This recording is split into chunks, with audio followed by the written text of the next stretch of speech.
Previously in designer notes, choices. Does it excite your palate? Or is this another line that solidifies Tudor as a homage brand to its older sister Rolex? But maybe the more pressing question is, will the West even taste it at all?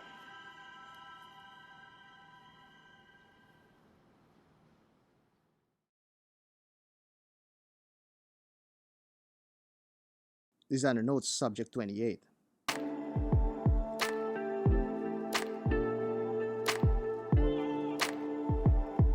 What subject would you like us to discuss next? Subscribe and comment to let us know.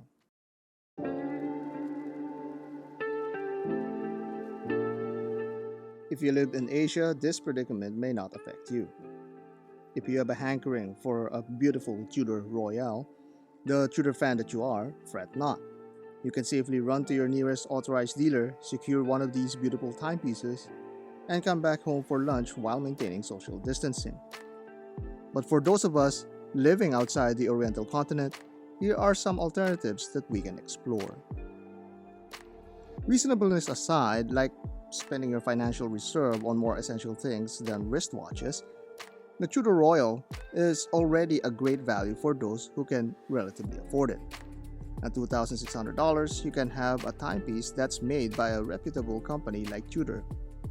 If you want further convincing, we'd need the whole video to talk about it, which of course we did.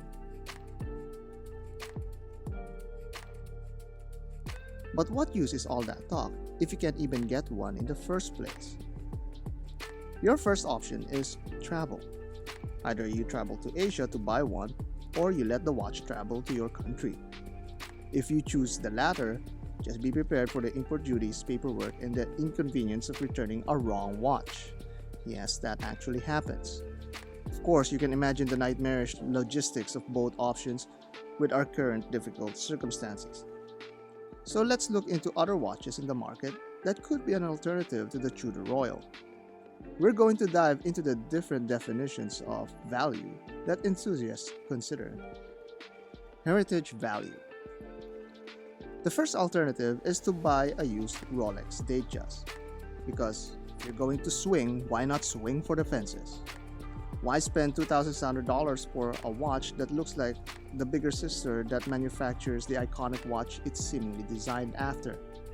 It's like trying to date the less attractive sister of the reality star / class president / prom queen. You get the point.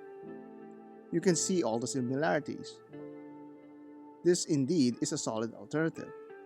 However, this is not for the faint of heart. Realistically, you cannot get a Rolex Datejust at under $3,000, not even pre-owned. Expect around $4,000 to $5,000 for a good reference Datejust or even its cousin Air King. If you're not willing to go over that $3,000 fence, then it's best to play in a smaller ballpark. Feature value. If you're not offended by the notion, you can explore buying Rolex's biggest competitor, Omega. Omega offers numerous models under the $3,000 price point. You can have a dressy watch with the Omega DeVille. It looks completely different, but it scratches the same itch of the dressy category.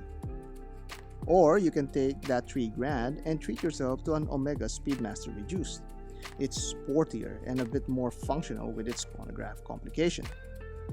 But arguably, the one model in Omega's fold that's probably the biggest competitor to the Tudor Royal is the Omega Constellation. The Constellation shares the same profile with the Royal while executed in a different manner. Many speculate that the Royal was designed to go after the Omega Constellation, and they could be onto something. The Constellation is very popular in Asia, but can be over $4,000 more expensive than the Royal. As much as we're keeping an eye on the Tudor Royal, you bet that Omega is also watching them. Aesthetic value. Another option is the Maurice Lacroix Icon. Priced at relatively the same price point, the Icon can punch in the same weight class. It has the same lustrous effect with its bracelet, while adding the ability to swap it easily with a strap, unlike the Royal. The dial is also equally attractive in its own way, and so is the 6-pointed bezel. Maurice Lacroix can flex its proverbial muscle if it needs to, when it comes to complications and finishes. One would just need to look at their masterpiece line and you'll see what we mean. But its brand cachet is still not on the same level as that of Tudor. If that's not a matter of consideration to you, then the icon can be a reasonable proposition. If only they could respell that ridiculous name. Artistic value. What about an Asian brand that's had great Western releases? Grand Seiko is willing to convince you if you're just willing to give it a chance. It has one of the best finishes in the market today with its Zaratsu polishing technique. Many of its models are also finely crafted with great solid builds. They also have price ranges from $2,000 up to $8,000 if you can spare so much in a Japanese watch. Most of Grand Seiko's offerings delivers with a spring drive movement that is more accurate than a mechanical watch while maintaining the beauty and elegance of a mechanical movement for you to admire. Grand Seiko is an acquired taste though, but it's a taste nonetheless. Versatility value. Value is not only quantified by price tags, it's just easier to evaluate with the numbers attached to a timepiece.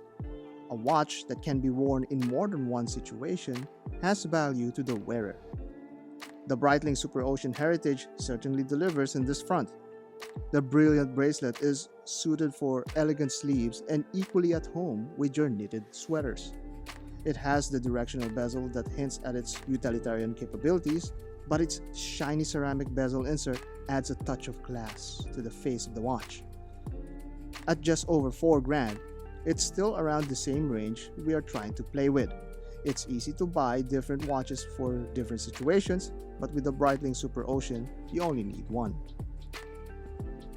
If you want the heritage, brilliance, class, or simply have around $3,000 trying to jump off your pocket, these are just some of the alternatives that you can approach. However, as we see the Tudor Royal flood the gray market, more and more options will open up for the rest of us. So ultimately, the final option is really just to wait and cultivate patience. Hold off the impulse. To many of us, there is no substitute for the real thing. However ironic it may sound for the Tudor Royal, it'll just take a little more effort to get it.